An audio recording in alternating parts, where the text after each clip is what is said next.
स्वागत आहे cook with अपेक्षा चॅनलमध्ये। तर आज आपण बनवणार आहोत चविष्ट आणि सोपी अंडा ग्रेव्ही। सर्वप्रथम कढईमध्ये तेल गरम करून घ्या आणि तेल गरम झाले की त्यामध्ये कांदा घाला। मध्यम आचेवर कांदा हलका सोनेरी होईपर्यंत परतून घ्या। त्यानंतर त्यामध्ये आले लसूण घालून 1 ते 2 मिनिटे परतून घ्या। मस्त सुगंध आला की आता त्यामध्ये टोमॅटो घालून 1 ते 2 मिनिटे परतून घ्या आणि मसाला तेल सुटेपर्यंत शिजवा। त्यानंतर थोडे काजू घाला, म्हणजे ग्रेव्हीचं टेक्स्चर क्रीमी टाईप होतं। मसाला व्यवस्थित परतला गेला की ग्रेव्हीला चव देखील चांगली येते। त्यानंतर थोडं तेल घ्या, त्यामध्ये लाल तिखट, थोडीशी हळद आणि चवीनुसार मीठ घालून उकडलेली अंडी मध्ये कापून परतून घ्या।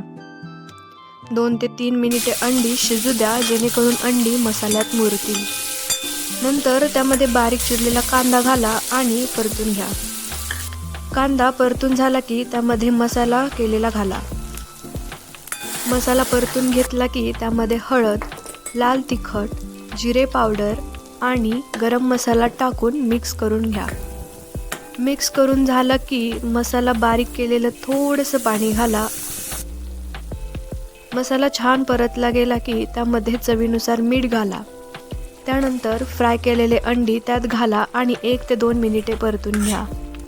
शेवटी वरून बारीक चिरलेली कोथिंबीर घाला आणि तयार आहे आपली चविष्ट अंडा ग्रेव्ही। आजची रेसिपी आवडली असेल तर व्हिडिओ लाईक करा, शेअर करा आणि चॅनलला सबस्क्राईब करायला विसरू नका। पुन्हा भेटूया अशाच सोप्या आणि चविष्ट रेसिपीसोबत। धन्यवाद।